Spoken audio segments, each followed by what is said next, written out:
Selingkuhan suamiku tertipu. Akulah yang memegang kendali atas suamiku, bukan sebaliknya, karena aku lebih kaya dari dia.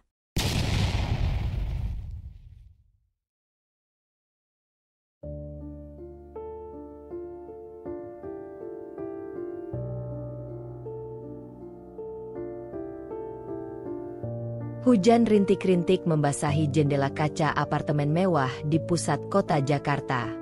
Di dalamnya, seorang wanita duduk di tepi ranjang, menatap bayangan dirinya di cermin rias. Gaun tidur berbahan satin yang membalut tubuhnya terlihat begitu elegan, tetapi sorot matanya kosong. Namanya Risma Aulia, seorang wanita yang selama ini dikenal sebagai istri dari pengusaha sukses, Arsya Wijaya. Pernikahan mereka telah berjalan selama 5 tahun, dan dari luar, kehidupan mereka tampak seperti kisah dongeng modern. Suami tampan, kaya raya, serta kehidupan sosialita yang penuh kemewahan. Namun, hanya Risma yang tahu bahwa tidak semua hal di dunia ini seindah yang tampak.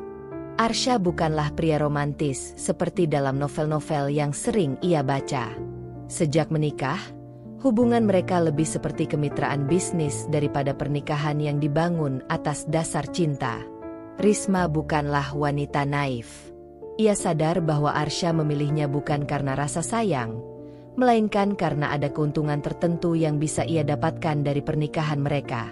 Namun, Risma tidak mempermasalahkan hal itu. Ia menerima keadaan dengan anggun, seperti seorang ratu yang duduk di tahtanya, mengamati pergerakan catur di sekelilingnya. Tapi satu hal yang tidak pernah Arsya duga, Risma bukanlah wanita yang bisa dipermainkan. Bab 2. Ketenangan yang mulai retak.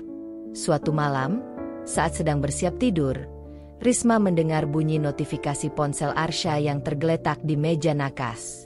Layar ponsel itu menyala, memperlihatkan sebuah pesan singkat. "Aku merindukanmu, sayang.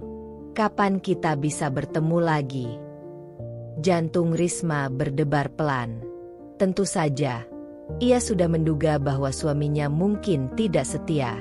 Namun, ini pertama kalinya ia memiliki bukti yang konkret. Dengan hati-hati, ia mengambil ponsel itu dan membaca percakapan mereka. Wanita itu bernama Sasha Ramadhani, seorang sosialita muda yang sering warawiri di dunia hiburan dan bisnis. Risma mengenalnya, seorang wanita cantik yang memiliki pesona menggoda dan ambisi besar. Sebuah senyum tipis terukir di bibir Risma. "Jadi, kau pikir aku akan diam saja?" Tanpa menunjukkan emosi, Risma meletakkan kembali ponsel itu di tempatnya dan berbaring di sisi ranjangnya, berpura-pura tertidur. Ia tahu bahwa inilah saatnya untuk mulai menyusun langkahnya. Tidak ada yang tahu siapa Risma sebenarnya.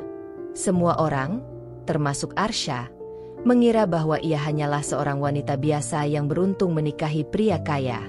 Tidak ada yang menyadari bahwa sebelum menikah, Risma adalah pewaris tunggal dari sebuah kerajaan bisnis yang jauh lebih besar dari yang dimiliki Arsya.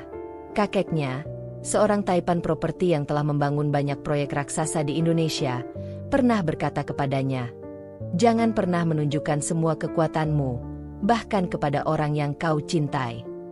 Sejak kecil, Risma telah diajari untuk mengendalikan bisnis, mengelola keuangan, dan menyusun strategi dalam dunia korporasi. Namun, karena alasan tertentu, ia memilih untuk menyembunyikan identitas aslinya setelah menikah dengan Arsya.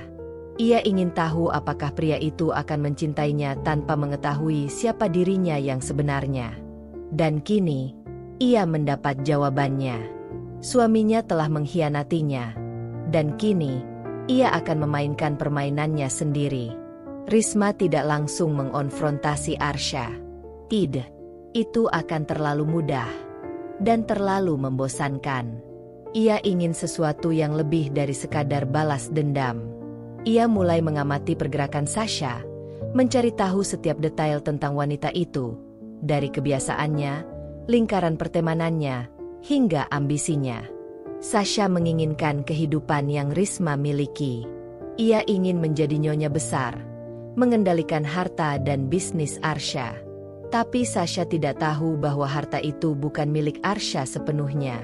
Suatu hari, Risma menghadiri acara gala yang diadakan oleh salah satu rekan bisnis Arsha. Dengan gaun hitam yang elegan, ia melangkah masuk dengan percaya diri, menarik perhatian semua orang di ruangan itu. Saat itu, matanya bertemu dengan mata Sasha, yang berdiri tidak jauh dari Arsha. Sasha tersenyum sinis, seolah merasa telah memenangkan sesuatu. Risma membalas senyumnya dengan tenang. Sasha berdiri di sudut ruangan, mengenakan gaun merah anggur yang membalut tubuhnya dengan sempurna. Ia tampak percaya diri, seolah tahu bahwa dirinya adalah pusat perhatian. Beberapa pria kaya dan berpengaruh berdiri di sekitarnya, tersenyum sambil menyesap sampahnya mereka. Namun, mata Sasha tetap tertuju pada satu orang, Arsha. Dan kini, ia melihat sesuatu yang membuatnya semakin yakin bahwa waktunya untuk menggantikan posisi Risma sudah dekat. Sasha menyadari betapa cueknya Arsha terhadap istrinya sendiri. Bahkan di acara sebesar ini, pria itu nyaris tidak menatap Risma. Seolah wanita itu hanya sekadar aksesori yang keberadaannya tidak begitu penting. Di sisi lain, Risma memperhatikan setiap gerak-gerik Sasha tanpa terlihat mencurigakan. Ia tahu bahwa Sasha merasa di atas angin, merasa bisa merebut segalanya dengan mudah. Namun, Risma hanya tersenyum. Ia berjalan anggun menuju meja buffet, mengambil segelas jus jeruk, lalu berdiri di dekat seorang pria parubaya yang mengenakan jas mahal. Pria itu menoleh dan tersenyum ramah. "Nyonya Risma," sapanya. "Sudah lama tidak bertemu. Bagaimana kabar perusahaan Anda?" Risma menoleh. Bibirnya membentuk senyum yang sopan. "Oh, saya baik-baik saja, Pak Arman. Perusahaan juga berjalan lancar. Terima kasih sudah menanyakannya." Pak Arman adalah salah satu pengusaha properti paling berpengaruh di Jakarta. Seorang pria yang tidak mungkin bergaul dengan orang sembarangan. Namun, Risma mengenalnya sejak lama, jauh sebelum ia menikah dengan Arsha. Sasha, yang berada tak jauh dari sana, terlihat sedikit terkejut. Ia tidak menyangka bahwa Risma memiliki koneksi dengan pria seperti Pak Arman. "Anda masih aktif di dunia bisnis?" tanya Pak Arman lagi. "Ah," Risma terkekeh pelan. "Tidak banyak orang yang tahu, Pak, tapi saya masih memegang kendali beberapa aset keluarga." Pak Arman mengangguk dengan kagum. "Saya senang mendengarnya. Saya selalu yakin bahwa Anda memiliki kecerdasan yang luar biasa." Sasha mulai merasa ada sesuatu yang aneh. Risma seharusnya hanyalah istri dari Arsha, seorang wanita yang hanya menikmati kemewahan suaminya tanpa melakukan apa-apa. Namun, obrolan tadi menunjukkan sesuatu yang berbeda. Saat Sasha masih mencerna informasi itu, Arsha tiba-tiba datang menghampiri Risma dan Pak Arman. Ekspresinya datar, tapi tatapan matanya menunjukkan ketidaksukaan. "Pak Arman," sapa Arsha, berusaha tetap sopan. "Arsha," Pak Arman menanggapi dengan anggukan. "Kau memiliki istri yang luar biasa." Arsha melirik Risma sekilas, lalu mengalihkan pandangannya kembali ke Pak Arman. "Tentu saja," jawabnya, tapi nada suaranya terdengar hambar. Risma menyadari hal itu. Ia tahu bahwa di balik sikap tenang Arsha, ada rasa tidak suka yang terselubung. Sasha memperhatikan interaksi mereka dengan penuh minat. Ia merasa ada sesuatu yang belum ia ketahui tentang Risma, sesuatu yang mungkin bisa mengubah rencana besarnya. Dan bagi Risma, inilah awal dari permainan yang sesungguhnya. Arsha tidak menunjukkan ekspresi apapun setelah mendengar pujian Pak Arman untuk Risma, tetapi Risma bisa merasakan ketegangan dalam sorot matanya. Sudah 5 tahun mereka menikah, dan ia cukup mengenal suaminya untuk tahu bahwa pria itu tidak suka ketika dirinya menjadi pusat perhatian, terutama jika itu terkait bisnis. "Permisi sebentar," ujar Pak Arman setelah berbasa-basi sejenak. Ia pergi meninggalkan mereka berdua, memberikan kesempatan bagi Arsha untuk berbicara dengan Risma secara lebih pribadi. Apa yang kau bicarakan dengannya? Suara Arsya terdengar datar, tapi ada nada tidak suka yang tersirat. Risma tersenyum, seolah tidak menangkap maksud tersembunyi dalam pertanyaan itu. Hanya obrolan ringan, seperti biasa. Sejak kapan kau akrab dengan Pak Arman? Risma mengangkat alisnya sedikit. Sejak sebelum aku menikah denganmu. Arsya mengernyit. Jawaban itu tidak ia duga. Ia tahu bahwa Risma berasal dari keluarga terpandang. Tetapi selama ini ia mengira bahwa wanita itu tidak memiliki ambisi dalam dunia bisnis. Baginya, Risma hanya seorang istri yang menikmati hasil kerja suaminya tanpa banyak bertanya. Namun, ada sesuatu yang berbeda malam ini. Sasha, yang berdiri beberapa meter dari mereka, memperhatikan interaksi ini dengan penuh minat. Sejak tadi, ia merasa bahwa ada sesuatu yang tidak ia pahami tentang Risma. Wanita itu tidak tampak seperti istri yang tersingkirkan atau yang sedang terancam oleh kehadirannya. Sebaliknya, Risma tampak begitu tenang. Sasha tahu bagaimana biasanya seorang istri yang mengetahui perselingkuhan suaminya akan bereaksi. Marah, cemburu, atau mungkin mencoba menarik perhatian suaminya kembali. Tapi Risma tidak melakukan itu. Ia bahkan tidak terlihat peduli. Ada apa dengan wanita ini? Acara gala malam itu akhirnya selesai. Arsya dan Risma pulang ke apartemen mereka dalam diam. Biasanya, jika mereka menghadiri acara bersama, Arsya akan bersikap formal, menanyakan apakah Risma menikmati acara, atau sekadar berbasa-basi. Tapi malam ini, pria itu hanya diam, seolah sedang memikirkan sesuatu. Begitu mereka masuk ke kamar, Arsya langsung melepas dasinya dan berjalan menuju balkon, menyalakan rokoknya. Risma, di sisi lain, tetap tenang. Ia membuka anting-antingnya satu persatu dan menyimpannya di laci meja rias. Ia bisa merasakan ada sesuatu yang mengganggu pikiran Arsya, tetapi ia memilih untuk tidak bertanya lebih dulu. Setelah beberapa saat, Arsya akhirnya bersuara. Kau tidak bertanya mengapa aku tidak mendekatimu sepanjang acara tadi? Risma menatap pantulan dirinya di cermin sebelum berbalik, menatap punggung suaminya yang berdiri di balkon. Haruskah aku bertanya? Arsya mengembuskan asap rokoknya perlahan. Biasanya seorang istri akan merasa terganggu jika suaminya sibuk dengan wanita lain. Risma tersenyum tipis. Ia berjalan mendekat, berdiri di ambang pintu balkon. Jadi, kau ingin aku merasa terganggu?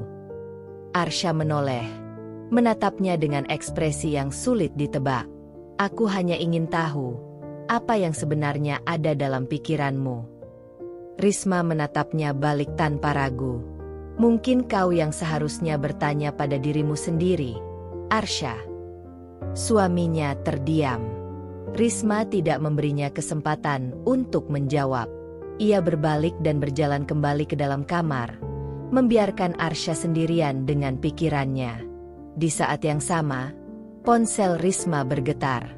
Ia mengambilnya dan membaca pesan yang baru saja masuk. Segera temui aku. Kita perlu bicara soal aset perusahaan. Sebuah senyum tipis kembali terukir di bibirnya. Ia tahu bahwa ini hanya permulaan.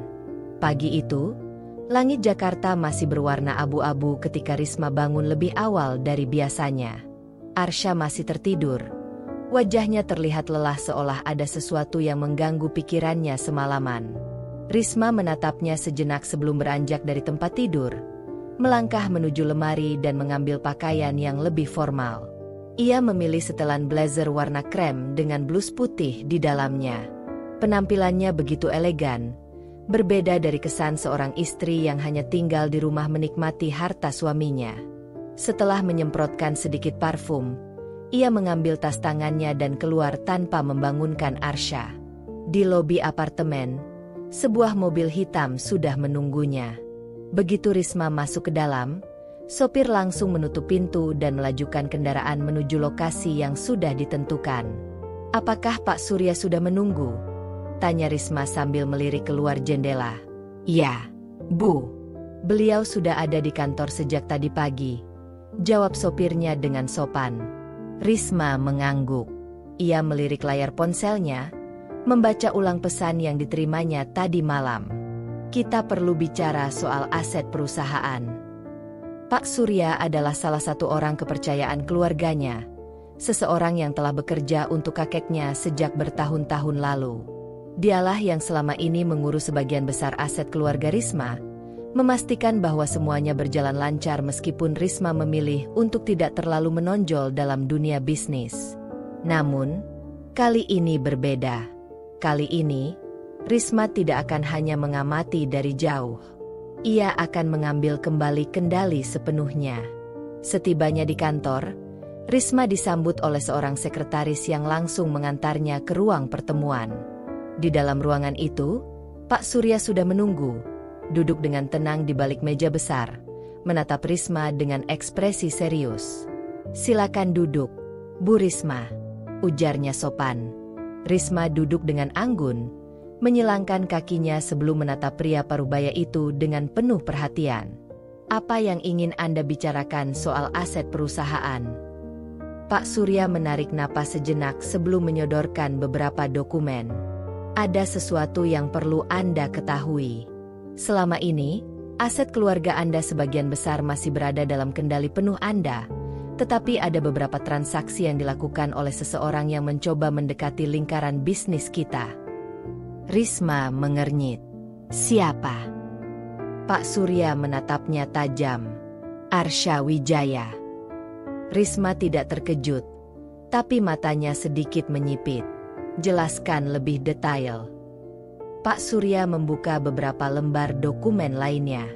Dalam beberapa bulan terakhir, Arsha mencoba mengakuisisi saham minoritas di salah satu perusahaan properti milik keluarga Anda melalui pihak ketiga.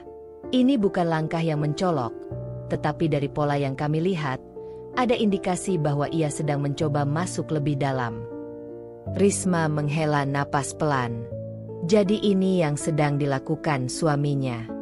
Arsha mungkin mengira bahwa dirinya hanyalah seorang istri biasa yang tidak tahu apa-apa tentang bisnis. Tetapi pria itu salah besar.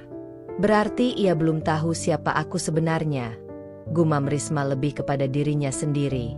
Pak Surya mengangguk. "Sejauh ini, sepertinya tidak.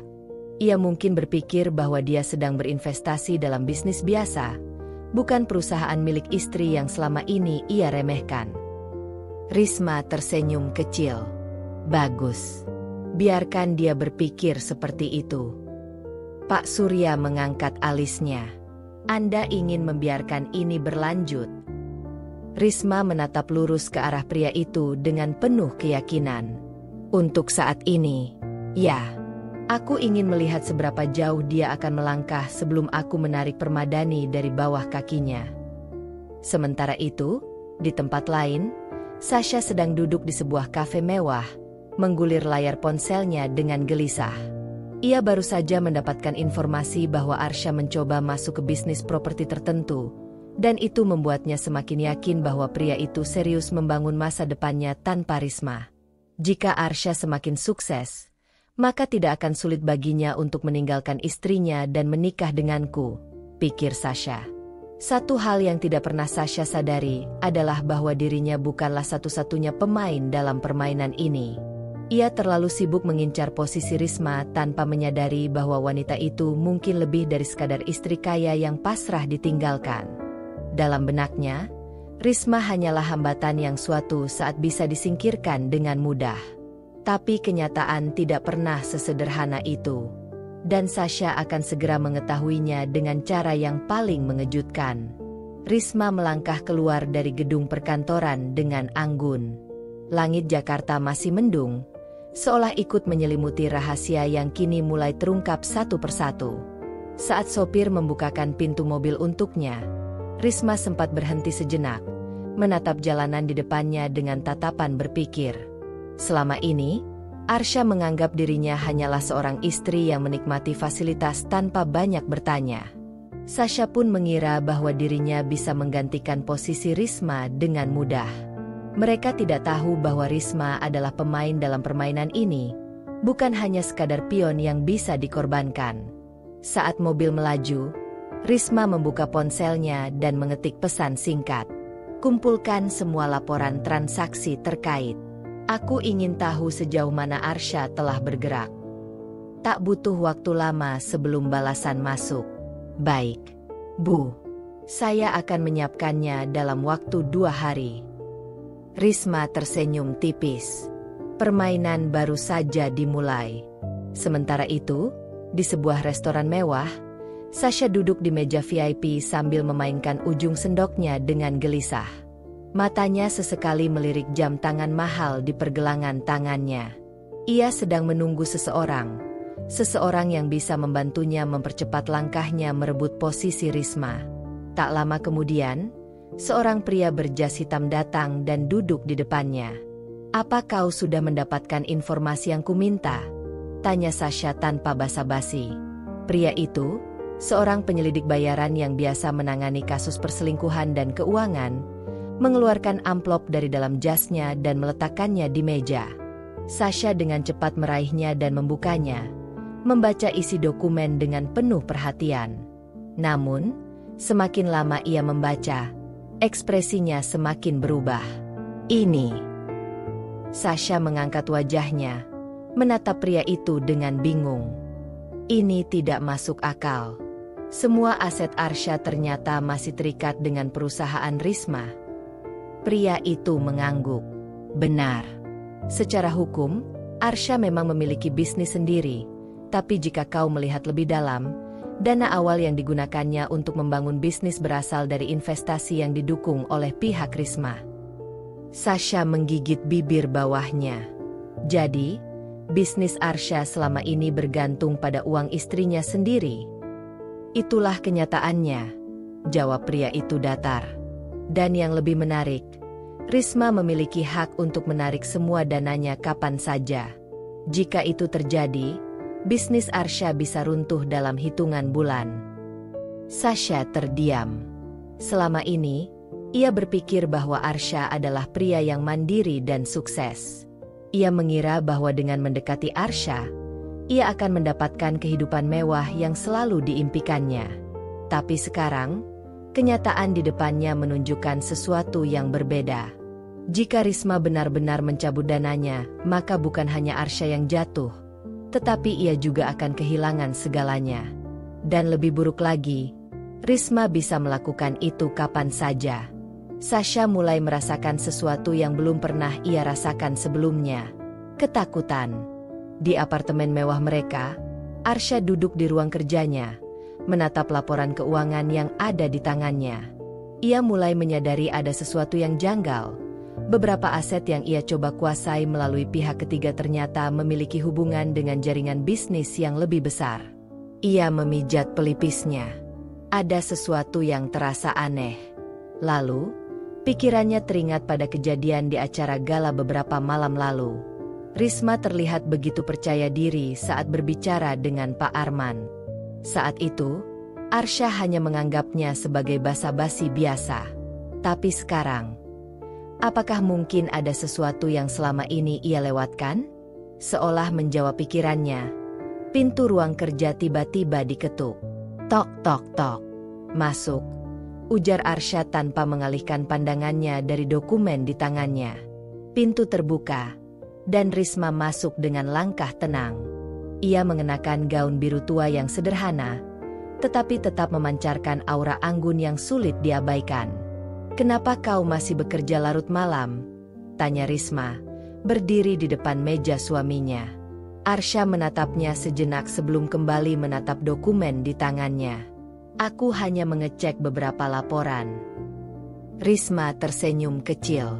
Mengecek laporan, atau mencoba mencari tahu sesuatu?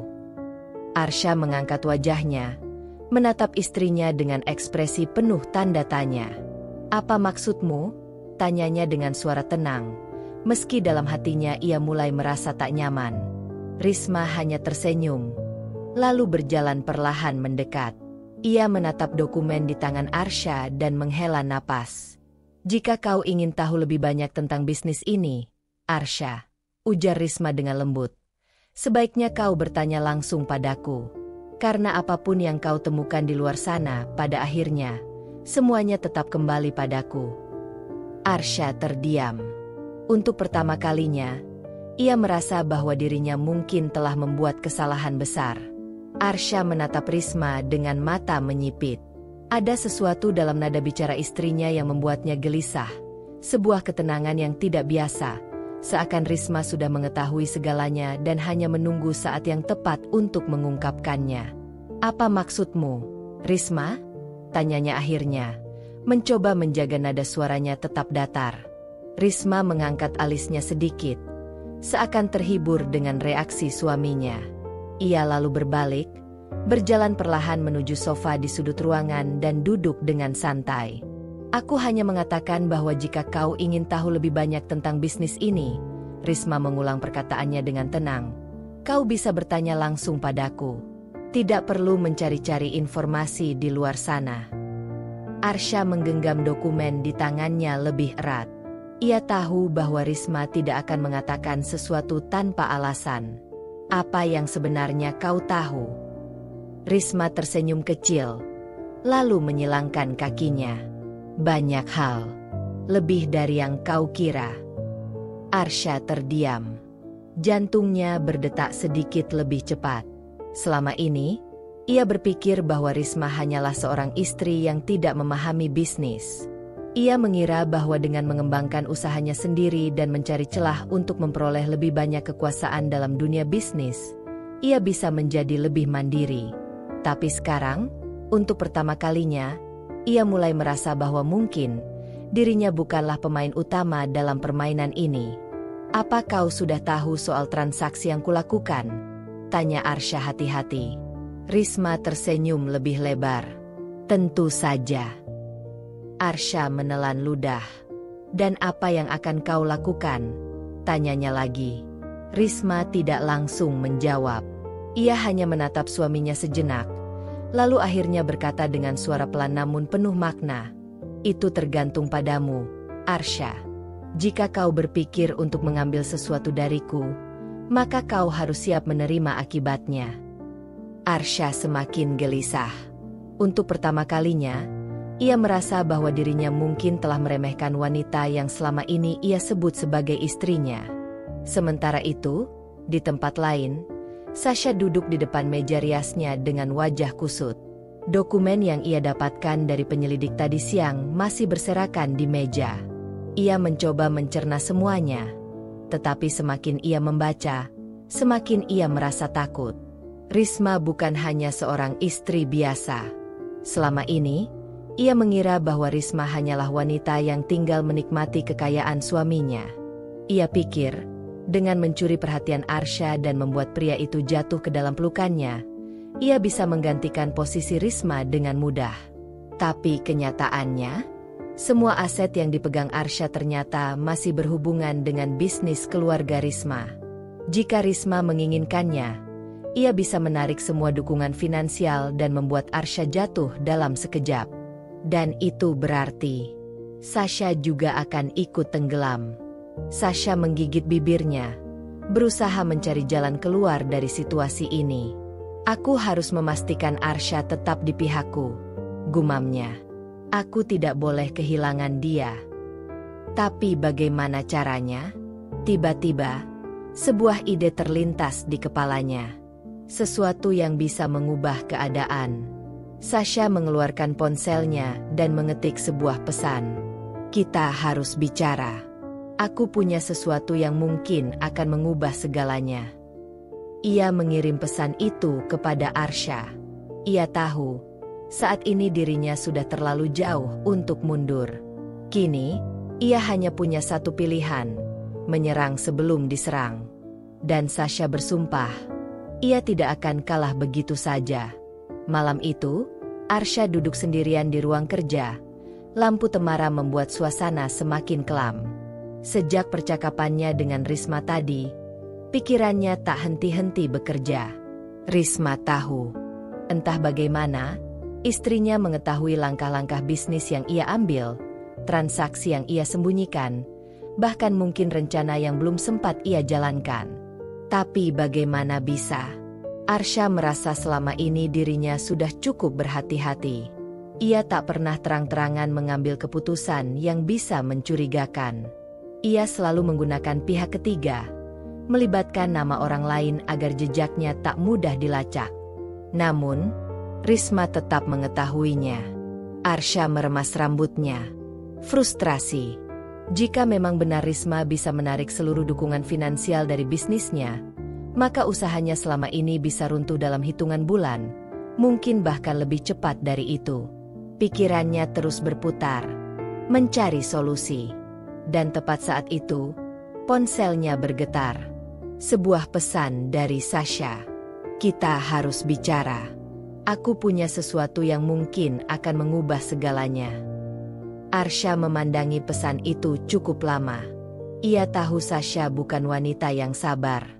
Jika Sasha menghubunginya lebih dulu, berarti wanita itu sedang dalam keadaan genting, atau mungkin sedang merencanakan sesuatu. Tapi apakah ini saat yang tepat untuk menemui Sasha?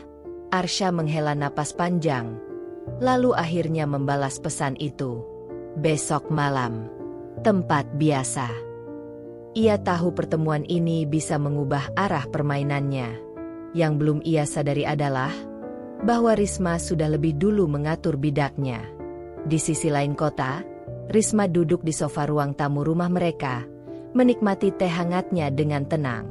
Sesekali, ia melirik jam di dinding.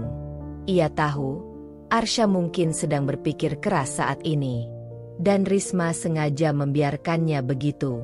Di sampingnya, sebuah tablet menyala, menampilkan rangkaian data transaksi yang baru saja ia terima dari tim keuangannya. Matanya menelusuri angka-angka itu dengan teliti, memastikan bahwa setiap detail sudah sesuai dengan dugaannya. Tiba-tiba, ponselnya bergetar. Sebuah pesan masuk dari salah satu asisten kepercayaannya. Ibu, kami mendeteksi pergerakan Sasha. Dia tampaknya sedang menghubungi seseorang dan merencanakan sesuatu. Perintah Anda. Risma tersenyum tipis. Ia sudah menduga ini akan terjadi. Dengan gerakan santai, ia mengetik balasan. Awasi terus. Laporkan setiap langkahnya padaku. Ia meletakkan ponselnya kembali di meja. Semuanya berjalan sesuai rencana. Tinggal menunggu waktu sebelum kebenaran menghancurkan mereka. Keesokan malamnya, Arsya tiba lebih dulu di restoran tempat ia dan Sasha biasanya bertemu. Sebuah ruangan VIP telah disiapkan untuk mereka. Ia duduk dengan gelisah, menyesap segelas air putih sementara pikirannya masih penuh dengan kecemasan. Tak lama kemudian, Sasha masuk. Wanita itu mengenakan gaun hitam ketat, riasannya sempurna, namun ada guratan kelelahan di wajahnya. Tanpa banyak basa-basi, ia langsung duduk di depan Arsya. Aku sudah menyelidikinya, ujar Sasha tanpa membuang waktu. Risma lebih berkuasa dari yang kita duga. Semua aset yang kau pikir milikmu, ternyata masih dalam lingkaran keuangannya. Jika dia menarik semua dukungannya, kau akan jatuh, Arsya. Kita akan jatuh. Arsya tidak menjawab, tetapi rahangnya mengeras. Aku tidak bisa kehilangan ini, lanjut Sasha dengan nada lebih mendesak. Kita harus bertindak sebelum Risma bergerak lebih dulu. Arsya menatapnya dengan dingin. Apa yang kau maksud dengan bertindak? Sasha mendekatkan tubuhnya sedikit, lalu berbisik. Kita harus membuat Risma kehilangan kendali. Entah dengan menjatuhkan reputasinya, menyingkirkan pengaruhnya dalam bisnis, atau jika perlu. Ia berhenti sejenak, menatap Arsya dalam-dalam, membuatnya tak bisa lagi mengatur permainan ini. Arsya diam, mencerna kata-kata Sasha.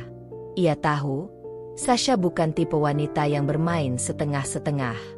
Jika ia mengatakan ingin menyingkirkan Risma, bisa jadi yang dimaksud bukan sekadar mencabut hak bisnisnya. Ini bisa berarti sesuatu yang jauh lebih berbahaya. Apa yang tidak mereka sadari adalah, seseorang telah mengawasi pertemuan mereka sejak awal. Di salah satu sudut restoran, seorang pria duduk dengan tenang, menyandarkan tubuhnya sambil menatap layar ponsel. Ia merekam perbincangan itu dengan perangkat kecil yang hampir tak terlihat.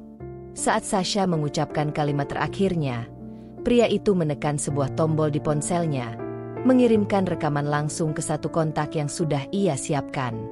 Tak butuh waktu lama sebelum ponsel Risma bergetar di rumahnya. Begitu ia membuka pesan itu dan mendengar rekaman suara Sasha, senyumnya menghilang. Matanya menyipit tajam. "Jadi, ini permainan kalian?" gumamnya pelan. Ia meletakkan ponselnya, lalu menatap kosong ke depan. Mereka benar-benar telah melewati batas. Jika mereka ingin bermain kasar, maka ia akan memastikan mereka kalah dengan cara yang paling menyakitkan. Malam itu, setelah mendengar rekaman dari mata-mata yang ia tempatkan, Risma duduk diam di dalam kamar kerjanya. Matanya menatap kosong pada layar ponsel yang masih menyala, memperdengarkan suara Sasha yang jelas-jelas sedang merencanakan sesuatu. Tangannya mengepal di atas meja. Bukan karena emosi, tapi karena kesabaran yang mulai menipis. Ia telah menduga bahwa Sasha dan Arsha akan mencoba melawannya, tetapi tidak secepat ini. Ia mengira mereka masih akan menahan diri, mencari cara yang lebih halus untuk menjatuhkannya. Tapi ternyata, mereka sudah berani berbicara tentang menyingkirkannya. Risma menarik napas panjang, menenangkan dirinya. Ia tidak boleh bertindak gegabah. Jika Sasha dan Arsha sudah berani bermain api, maka ia harus memastikan bahwa mereka yang akan terbakar terlebih dahulu. Dengan gerakan tenang, ia mengambil ponsel dan menghubungi seseorang. Nada sambung hanya terdengar 2 kali sebelum suara seorang pria menjawab. "Ya, Bu Risma. Aku ingin kau menggali lebih dalam," ujar Risma tanpa basa-basi. "Cari tahu kelemahan mereka. Semua yang bisa kita gunakan. Aku ingin tahu sejauh mana Sasha dan Arsha siap bermain." "Baik, Bu. Saya akan segera melaporkan hasilnya." Panggilan berakhir, tetapi Risma tidak langsung beranjak dari tempat duduknya. Pikirannya mulai menyusun strategi. Sasha, Arsha, jika mereka mengira bisa menjatuhkannya, maka mereka salah besar. Ia akan membiarkan mereka berjalan ke dalam perangkapnya sendiri. Sasha duduk di depan cermin kamar apartemennya, menatap pantulan dirinya dengan ekspresi penuh kepuasan. Ia merasa menang. Setelah pertemuannya dengan Arsha tadi malam, ia yakin bahwa mereka berada di jalur yang benar. Selama ini, ia sudah cukup bersabar menunggu Arsha mengambil alih segalanya. Tapi kini, waktu tidak lagi berpihak pada mereka. Jika mereka tidak bertindak cepat, maka Risma akan tetap menjadi pemegang kendali. Dan itu bukanlah sesuatu yang bisa ia terima. Ia mengambil ponsel dan mengetik sebuah pesan kepada seseorang yang sudah lama ia percaya. "Aku butuh bantuanmu. Ada sesuatu yang harus kita singkirkan dari jalan." Ia menekan tombol kirim, lalu tersenyum puas. Jika semuanya berjalan sesuai rencana, maka Risma tidak akan punya waktu untuk membalas. Sasha sudah memastikan bahwa kali ini, ia yang akan menang. 2 hari berlalu tanpa pergerakan berarti. Risma sengaja membiarkan Sasha dan Arsha merasa aman. Ia ingin mereka berpikir bahwa dirinya tidak mengetahui apapun, bahwa mereka masih memiliki kendali atas situasi ini. Namun, dalam bayang-bayang, Risma bekerja dengan sangat hati-hati. Ia menerima laporan dari orang-orangnya, membaca data transaksi mencurigakan yang mulai muncul dalam rekening Sasha. Ia juga mulai melihat pola dari pertemuan rahasia yang dilakukan Arsha. Lalu, sebuah laporan menarik perhatiannya. Salah satu orang kepercayaannya menemukan sesuatu yang cukup mengejutkan. Sasha memiliki hubungan dengan seorang pria yang memiliki reputasi buruk dalam bisnis. Seorang pengusaha yang dikenal karena praktik kotornya. Dan lebih buruk lagi, Arsha tampaknya tidak mengetahui hal ini. Risma menyandarkan tubuhnya di kursi, Bibirnya melengkung tipis. Jadi Sasha menyembunyikan sesuatu dari Arsya? Menarik. Sangat menarik. Jika ada satu hal yang Risma tahu tentang dunia ini, itu adalah ketika dua orang saling bekerja sama untuk menjatuhkan orang lain, mereka hanya membutuhkan sedikit dorongan sebelum mulai menjatuhkan satu sama lain. Ia hanya perlu menemukan momen yang tepat. Dan saat itu tiba, ia akan memastikan Sasha dan Arsya saling menghancurkan tanpa ia perlu mengotori tangannya sendiri. Risma duduk di ruang kerjanya, meneliti dokumen yang baru saja diberikan oleh asistennya. Ia membalik halaman demi halaman dengan teliti, memastikan setiap informasi yang ia dapatkan sudah cukup untuk mempersiapkan langkah berikutnya. Sasha tidak secerdas yang ia kira. Wanita itu terlalu terburu-buru, terlalu percaya diri bahwa ia bisa menjatuhkan Risma hanya dengan mengandalkan Arsya. Padahal, tanpa ia sadari, justru langkah-langkahnya sendiri yang membuatnya semakin dekat ke jurang kehancuran. "Bu, saya menemukan sesuatu yang mungkin bisa kita gunakan." Suara asistennya memecah keheningan. Risma menatapnya dengan penuh minat. "Apa itu?" Sang asisten menyerahkan sebuah amplop berisi beberapa foto dan dokumen tambahan. Sasha tampaknya memiliki utang dalam jumlah besar kepada seseorang bernama Adrian Kusuma. Nama itu membuat Risma mengangkat alisnya sedikit. Adrian Kusuma adalah seorang investor bayangan yang terkenal karena caranya yang licik dalam menagih utang. Ia tidak segan-segan menghancurkan bisnis seseorang hanya untuk mendapatkan kembali uangnya. Dan Sasha berutang pada orang seperti itu? Sungguh kesalahan yang sangat besar. "Seberapa besar utangnya?" tanya Risma. Suaranya tetap tenang. Sang asisten membuka dokumen lain dan menunjukkan angka yang tercatat di sana. Risma menatap angka tersebut sejenak, lalu tersenyum tipis. Jumlahnya cukup besar. Cukup untuk membuat Sasha berada dalam posisi yang sangat rentan. "Pastikan Adrian tahu bahwa aku bersedia membeli utang itu," ucap Risma akhirnya. Sang asisten mengangguk. "Baik, Bu. Saya akan menghubunginya secepatnya." Setelah asistennya pergi, Risma menyandarkan tubuhnya di kursi. Jika semuanya berjalan sesuai rencana, maka dalam waktu dekat, Sasha tidak hanya akan kehilangan kendali atas permainannya, tetapi juga akan berada dalam genggaman Risma sepenuhnya. Dan ketika saat itu tiba, ia akan memastikan Sasha tidak bisa melawan lagi. Di sisi lain kota, Sasha tengah duduk di balkon apartemennya, menyesap anggur dari gelas kaca sambil memikirkan langkah berikutnya. Ia sudah menghubungi seseorang yang bisa membantunya menyelesaikan masalah dengan Risma. Sekarang, ia hanya perlu menunggu. Tapi di balik keyakinannya, ada sesuatu yang mengganggunya. Perasaan gelisah yang tidak bisa ia jelaskan. Ia merasa seolah-olah seseorang tengah mengawasinya. Atau lebih buruk lagi, seseorang sedang mempersiapkan sesuatu untuk menjatuhkannya. Namun, Sasha menepis pikirannya sendiri. Ia tidak mungkin kalah. Ia sudah menyusun rencana dengan sangat matang. Arsya berada di pihaknya, dan mereka memiliki sumber daya yang cukup untuk melawan Risma. Tidak ada yang perlu dikhawatirkan. Atau, setidaknya itulah yang ia pikirkan. Tanpa ia sadari, permainan yang ia mulai kini berbalik melawannya. Dan benang yang ia coba kendalikan, perlahan mulai kusut di tangannya sendiri. 3 hari berlalu dalam keheningan yang menegangkan. Sasha tidak menyadari bahwa setiap langkahnya telah diawasi. Ia masih sibuk menyusun rencana untuk menjatuhkan Risma.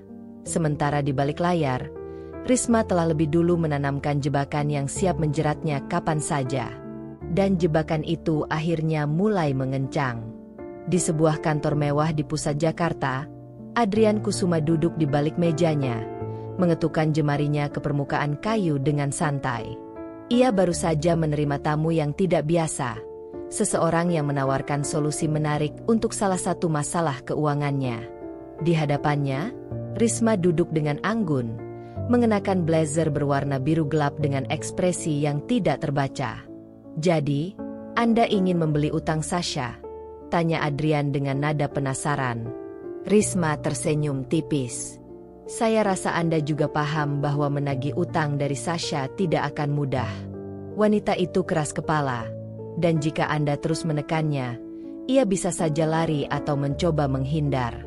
Tapi jika saya yang memegang kendali, saya jamin uang Anda akan kembali dengan cara yang lebih menguntungkan." Adrian menatapnya dengan penuh minat. "Apa keuntungan saya? Selain mendapatkan kembali investasi Anda, saya bisa memastikan bahwa Sasha tidak akan pernah lagi menjadi ancaman dalam dunia bisnis. Jika Anda setuju, saya akan mengambil alih hak tagih ini, dan Anda tidak perlu repot-repot mengejarnya lagi." Adrian terdiam sejenak, berpikir. Ia bukan orang bodoh. Ia tahu Risma bukan tipe wanita yang melakukan sesuatu tanpa alasan kuat.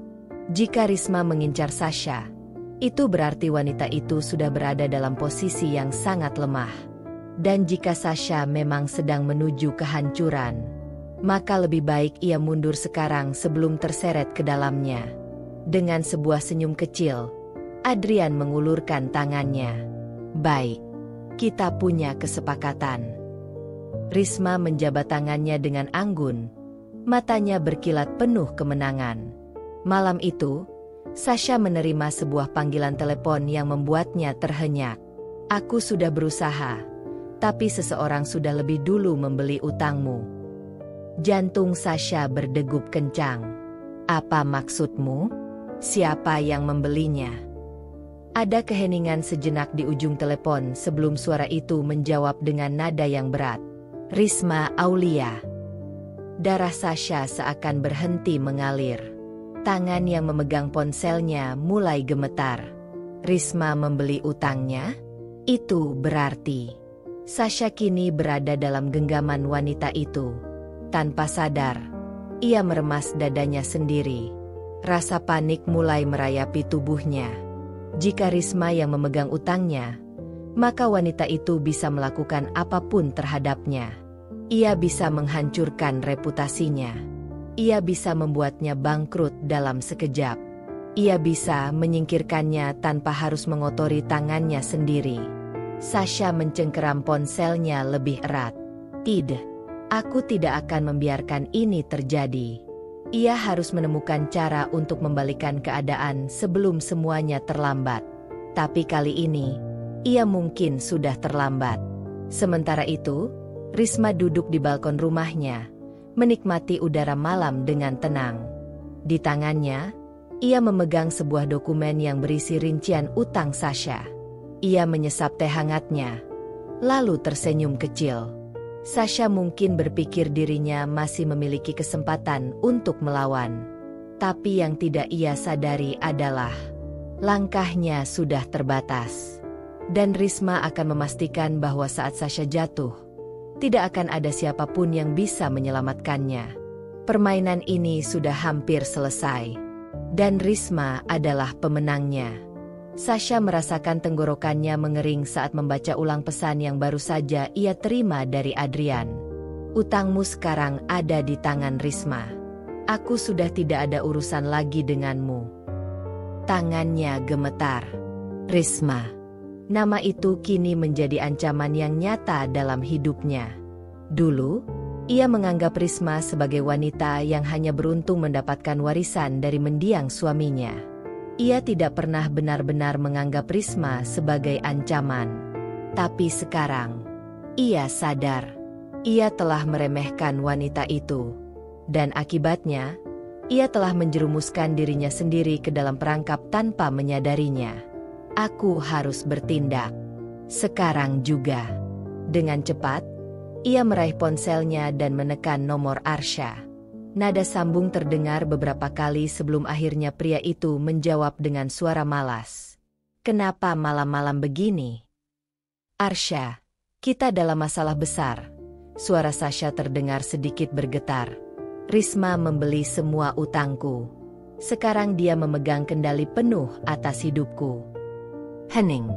Arsya butuh waktu beberapa detik untuk benar-benar memahami apa yang baru saja dikatakan Sasha. "Apa maksudmu dia membeli utangmu?" tanyanya akhirnya. "Kapan itu terjadi?" "Aku tidak tahu. Tapi Adrian bilang dia sudah menyerahkan semua hak tagihnya ke Risma." Di seberang telepon, Arsya mengumpat pelan. Ia tidak menyangka Risma akan bergerak secepat ini. "Kita harus lakukan sesuatu, Arsya," lanjut Sasha. Suaranya mulai dipenuhi kepanikan. "Jika tidak, dia akan menghancurkan kita." Arsya menghela napas panjang. "Tenang dulu. Aku akan cari cara untuk membalikkan keadaan." Tapi jauh di lubuk hatinya, Arsya tahu mereka sudah kalah selangkah. Dan jika mereka tidak berhati-hati, mereka bisa kehilangan segalanya. Sementara itu, di kediamannya, Risma duduk dengan tenang sambil menikmati segelas teh hangat. Ia sudah bisa membayangkan bagaimana paniknya Sasha saat ini. Ia tahu Sasha pasti sedang kebingungan, mencari cara untuk keluar dari situasi yang semakin menjeratnya. Tapi Risma tidak akan memberinya kesempatan. Malam itu juga, ia menghubungi seorang pengacara untuk memastikan bahwa semua dokumen utang Sasha sudah sah atas namanya. Ia juga meminta tim hukumnya untuk mulai menyusun langkah-langkah yang akan membuat Sasha semakin sulit bergerak. Ia tidak akan langsung menjatuhkan Sasha. Tidak. Ia akan membuat wanita itu merasakan tekanan sedikit demi sedikit, sampai ia tidak punya pilihan selain berlutut dan menyerah. Dan ketika saat itu tiba, Risma akan memastikan bahwa Sasha tahu siapa yang sebenarnya berkuasa. Keesokan paginya, Sasha terbangun dengan ratusan notifikasi di ponselnya. Beberapa dari notifikasi itu berasal dari pesan peringatan bank. Ketika ia membuka salah satunya, matanya langsung membelalak. Transaksi ditolak. Saldo tidak mencukupi. Tangannya langsung bergerak membuka aplikasi mobile banking. Dan saat melihat saldo rekeningnya, ia merasa dadanya seperti dihantam batu besar. Uangnya menghilang. Bukan benar-benar hilang, tetapi sebagian besar aset dan uangnya telah dibekukan oleh pihak bank karena utang yang kini berada di bawah kendali Risma. Sasha merasa dunianya runtuh.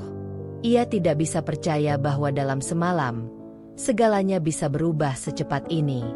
Dengan panik, ia menghubungi pengacaranya.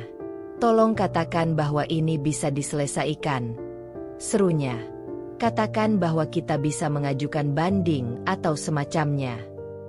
Namun, jawaban dari pengacaranya membuatnya semakin terpuruk. "Maaf, Nona Sasha. Tidak ada celah hukum untuk membatalkan ini. Semua dokumen sah, dan sekarang semua hak penagihan utang ada di tangan Bu Risma." Jantung Sasha mencelos. Ia menutup telepon dengan tangan gemetar. Tidak, ini tidak mungkin. Ia tidak bisa membiarkan Risma menang. Dengan napas terengah, ia langsung meraih tasnya dan bergegas keluar. Ia harus menemui Arsya. Satu-satunya harapannya sekarang adalah pria itu. Arsya sedang duduk di kantornya ketika Sasha tiba dengan wajah panik. Tanpa basa-basi, wanita itu langsung menghampirinya. "Arsya, kita harus melakukan sesuatu." Arsya mengangkat alis. "Apa yang terjadi lagi?" "Uangku dibekukan. Aku tidak bisa mengakses dananya. Ini pasti ulah Risma." Arsya terdiam sejenak, lalu mengusap wajahnya dengan kasar. "Sial. Risma benar-benar sudah melangkah sejauh ini. Jadi, apa rencanamu sekarang?" tanyanya akhirnya. Sasha menatapnya dengan penuh harap. "Kau bisa membantuku, kan? Kau bilang kau punya rencana. Kita tidak bisa membiarkan Risma menang." Arsya menatap mata Sasha dengan ekspresi sulit ditebak. Tapi dalam hati, ia mulai merasa ragu. Dulu, ia percaya bahwa bersama Sasha, mereka bisa menjatuhkan Risma dan mengambil alih semuanya. Tapi kini, dengan segala yang terjadi, ia mulai bertanya-tanya, Apakah mempertahankan Sasha masih sepadan dengan risikonya? Atau mungkin ia lebih baik mencari jalan keluar untuk dirinya sendiri sebelum semuanya terlambat? Di kediamannya, Risma duduk dengan tenang sambil membaca laporan terbaru dari tim hukumnya. Semua berjalan sesuai rencana. Sasha kini berada dalam tekanan yang luar biasa. Dan jika ia menebak dengan benar, Arsya juga pasti mulai goyah. Risma tersenyum kecil. Sekarang, saatnya ia memainkan langkah terakhir. Ia mengambil ponselnya dan menghubungi seseorang. "Bantu aku sebarkan rumor bahwa Sasha akan bangkrut dalam waktu dekat," ucapnya dengan nada ringan. Di dunia bisnis, rumor bisa lebih mematikan daripada kenyataan. Jika kepercayaan orang terhadap Sasha runtuh, maka semuanya akan berantakan lebih cepat dari yang diperkirakan. Dan Risma akan menyaksikan semuanya dari atas, tanpa harus mengotori tangannya sendiri. Permainan ini sudah hampir selesai, dan Risma sudah siap menerima kemenangannya. Sasha duduk di dalam mobilnya, jari-jarinya mencengkeram kemudi dengan erat.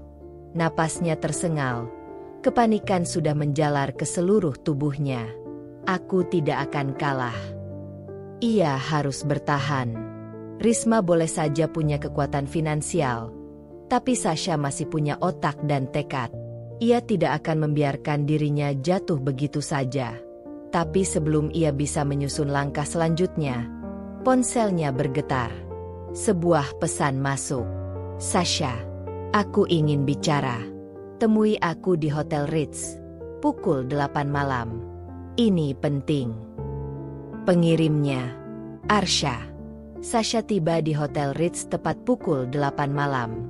Ia menemukan Arsya sudah menunggunya di restoran hotel, duduk dengan ekspresi tenang namun serius. "Kau datang," kata Arsya tanpa basa-basi. Sasha langsung duduk di hadapannya. "Apa ini tentang Risma?" Arsya menarik napas dalam.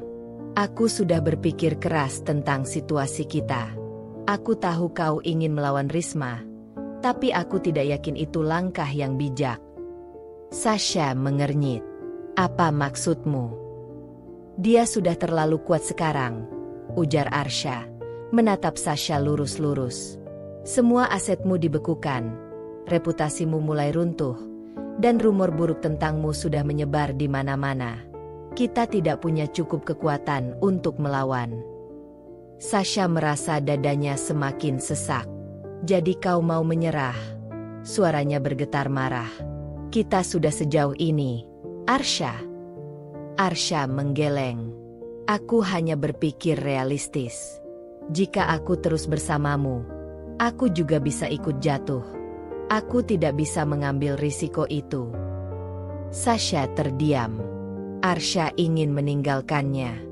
Pria yang selama ini menjadi sekutunya, yang selalu ada di sisinya, kini memilih untuk mundur. "Kau benar-benar pengecut," bisik Sasha. Suaranya penuh kebencian.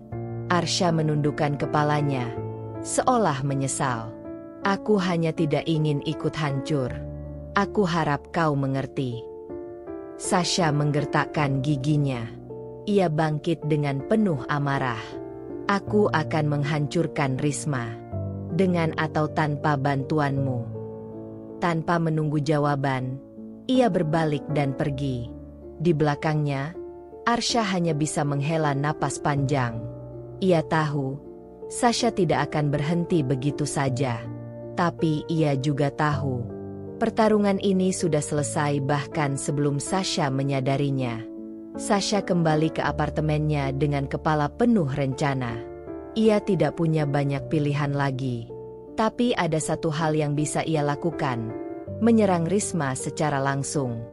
Jika ia bisa menemukan celah, sesuatu yang bisa menghancurkan reputasi Risma, maka ia masih punya kesempatan untuk membalikkan keadaan. Dengan cepat, ia menghubungi seseorang. "Halo, aku butuh bantuan. Aku ingin tahu semua kelemahan Risma Aulia." Orang di seberang sana terdiam sejenak, lalu menjawab dengan nada penasaran. "Akan sulit, tapi tidak mustahil. Kau siap membayar berapa? Sasha menggigit bibirnya. Aku akan cari cara untuk membayarnya. Temukan sesuatu untukku. Cepat. Ia menutup telepon. Matanya menyala penuh tekad. Jika Risma ingin perang, maka peranglah yang akan ia dapatkan. Sementara itu, di rumahnya, Risma menerima sebuah pesan dari tim hukumnya. Semuanya berjalan lancar. Sasha kini dalam posisi terpojok. Arsha pun tampaknya mulai menjauh darinya. Risma tersenyum kecil. Semuanya berjalan sesuai rencana. Tapi ia tahu Sasha bukan tipe yang menyerah begitu saja. Dan itu berarti ia harus bersiap untuk langkah terakhirnya. Langkah yang akan memastikan bahwa Sasha tidak akan pernah bisa bangkit lagi. Sasha duduk di ruang tamu apartemennya yang berantakan. Tangannya menggenggam ponsel erat-erat, menunggu balasan dari orang yang ia sewa untuk menggali informasi tentang Risma. Aku harus menemukan sesuatu. Ia tak bisa menerima kekalahan. Semua yang ia miliki hampir lenyap. Satu-satunya jalan untuk bertahan adalah menghancurkan Risma sebelum Risma menghancurkannya. Ponselnya akhirnya bergetar. Ada sesuatu yang menarik. Kau harus menemuiku langsung. Tempat biasa. 1 jam lagi. Sasha segera bangkit, mengenakan mantel, dan bergegas keluar. Di sebuah kafe kecil yang tersembunyi di sudut kota, Sasha duduk berhadapan dengan pria yang menjadi informannya. Apa yang kau temukan? Tanyanya dengan tidak sabar. Pria itu menyeringai. Aku menemukan sesuatu yang bisa menjatuhkan Risma Aulia. Tapi ini tidak murah. Sasha menggertakkan giginya. Katakan dulu apa itu. Pria itu menyodorkan sebuah amplop. Sasha segera membukanya, dan matanya membelalak saat membaca isi dokumen di dalamnya. Risma Aulia ternyata memiliki hubungan gelap dengan seseorang dari masa lalunya. Lebih dari itu, ada transaksi keuangan yang mencurigakan atas namanya. Transfer dalam jumlah besar yang bisa menimbulkan pertanyaan jika dibuka ke publik. Dari mana kau mendapatkan ini? Bisik Sasha. Aku punya caraku sendiri. Jawab pria itu santai. Kau ingin memakainya atau tidak? Sasha berpikir keras. Jika ia menyebarkan ini, Risma akan menghadapi skandal besar. Reputasinya bisa runtuh dalam sekejap. Tapi ia juga tahu bahwa Risma bukan wanita sembarangan. Jika ia menyerang Risma secara terbuka, Risma pasti akan membalas dengan sesuatu yang lebih besar. Namun, ia tidak punya pilihan lain. Kita sebarkan, kata Sasha akhirnya. Buat ini jadi berita utama. Keesokan harinya, dunia bisnis diguncang oleh berita yang mengejutkan. Skandal keuangan Risma Aulia. Pewaris bisnis raksasa terlibat transaksi mencurigakan. Media langsung memburu Risma untuk mendapatkan klarifikasi. Berita itu menyebar cepat, dan dalam hitungan jam, reputasi Risma mulai terguncang. Di kantornya, Risma membaca berita itu dengan ekspresi dingin. Ia tahu siapa dalangnya. Sasha. Ia menghela napas dan meletakkan koran di atas meja. Kau benar-benar berani. Namun, Risma sudah mempersiapkan langkah selanjutnya. Dengan tenang, ia menghubungi seseorang. Sebarkan bukti bahwa Sasha telah memanipulasi laporan keuangan pribadinya untuk menghindari pembayaran utang. Pastikan media tahu bahwa dia adalah seorang penipu. Di dunia bisnis, serangan bisa dibalas dengan serangan yang lebih besar. Beberapa hari setelah berita tentang Risma mencuat, Sasha mulai menerima pukulan balik. Media kini beralih ke dirinya. Sasha, sosialita yang terlilit utang. Benarkah ia memalsukan data keuangannya? Dari mewah ke jatuh miskin, perjalanan Sasha yang penuh skandal. Sasha hampir melemparkan ponselnya saat membaca berita itu. Tidak, ini tidak mungkin terjadi. Ia telah menjebak dirinya sendiri. Risma berhasil membalasnya dengan cara yang lebih mematikan. Dan yang lebih buruk lagi, pihak bank kini mulai mengusut rekening pribadinya. Jika ia terbukti melakukan manipulasi keuangan, bukan hanya hartanya yang akan hilang, ia bisa berakhir di penjara. Ketika teleponnya berdering, ia berharap itu adalah seseorang yang akan membantunya. Tapi saat melihat nama yang tertera di layar, dadanya semakin sesak. Nomor tidak dikenal. Dengan ragu, ia mengangkatnya. "Halo." Suara di seberang terdengar dingin. "Sasha, kau sudah kalah." Ia mengenali suara itu. "Risma." Sasha mengepalkan tangan. "Kau tidak bisa menghancurkanku semudah itu." "Oh, tapi aku sudah melakukannya," balas Risma tenang. "Sekarang pertanyaannya, apakah kau ingin melawan atau menyerah saja?" Sasha tidak menjawab. Ia tahu jawabannya. Ia tidak punya apa-apa lagi. Ia sudah kehilangan semuanya.